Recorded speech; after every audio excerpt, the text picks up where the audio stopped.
and the people with them.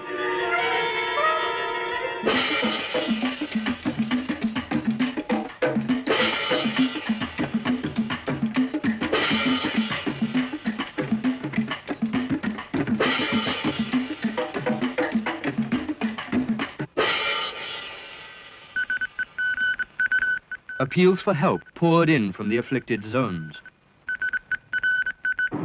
Government supplies were rushed to the stricken region, followed by massive international aid.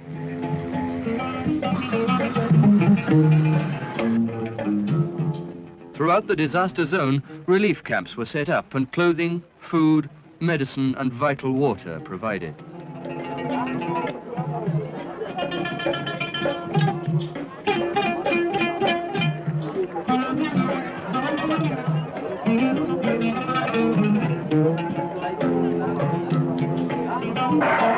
An early visitor to the zone was President Siyaad himself, come to judge with his own eyes the extent of the damage and the effect of the relief work.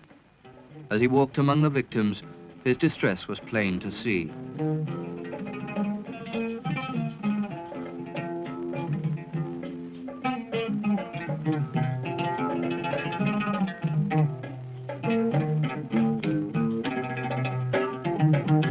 In his mind, an old dream became a firm decision. These people have lost everything they had, and our task is clear. We must assure them of a stable environment in the future, and we can only do so by uprooting and resettling them on the southern farmlands. Only by resettlement here or along the coast and retraining as farmers and fishermen can we guarantee them any future. Somalia's two great southern rivers, the Juba and Shabelle, enclose a vast and fertile floodplain, as yet only part developed for agriculture, and it was here that the nomads would be resettled.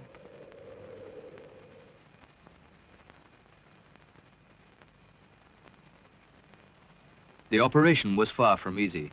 120,000 people had volunteered to make the move and traveled from the relief camps to a central dispersal point in the north.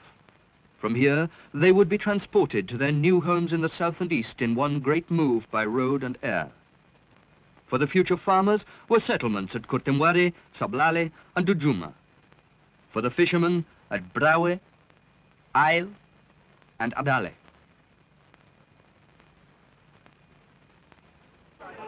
And so, on June the 18th, 1975, the great trek began.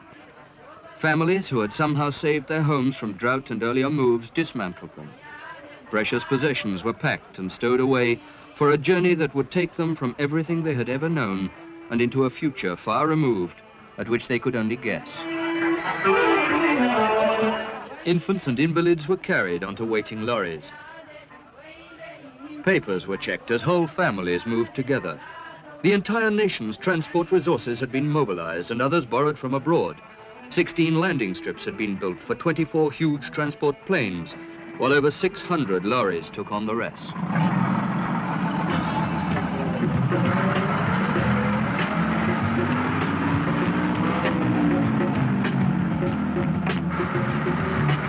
In lorry after lorry, covering hundreds of miles, the new farmers moved south. Within days, the first arrivals reached Kurtemwari, and local people turned out by the score to greet and welcome them to a new life far removed from the old.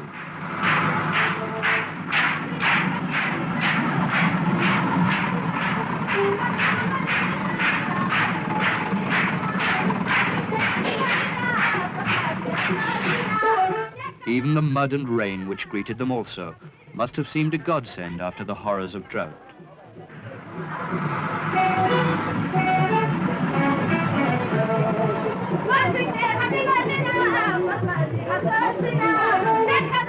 Neat rows of tents stood ready and waiting as temporary accommodation for those whose houses had been destroyed back in the north. While those who had saved theirs set to quickly rebuilding them in the new settlement. Meanwhile, the future fishermen were also on the move, southwards and east to their new homes along the coast.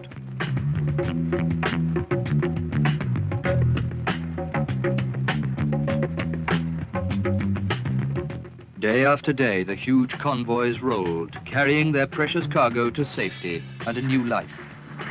The first arrivals in Adale. Wherever the refugees went, they met with the same warm reception.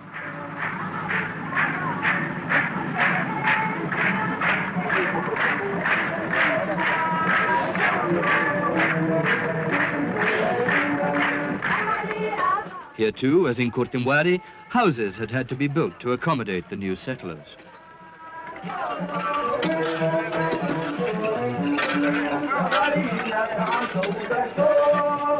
And no sooner had they settled in than schools started for the children. For those of the farmers in the open air, while here in the fishing town of Brawe, their brothers found a schoolroom already built and waiting. Nor were the children the only ones to take lessons.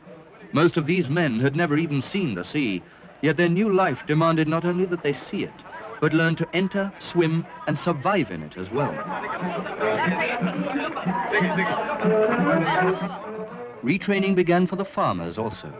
At both Kurtimwari and Dujuma, the nomads were allocated 18,000 hectares of undeveloped land, which, under expert guidance, they would be expected to make productive within 2 years.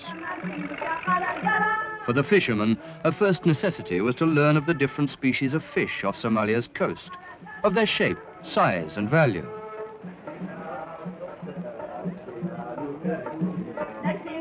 While the farmers learned of the best crop strains to plant in a given soil.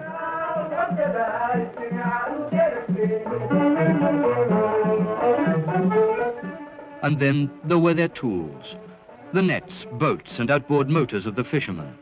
Without knowledge and care of these, however would they survive? Fishing is one thing, showing instant returns.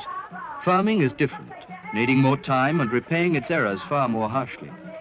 Here, patience and great thoroughness in preparing their land were the lessons the new farmers had to learn.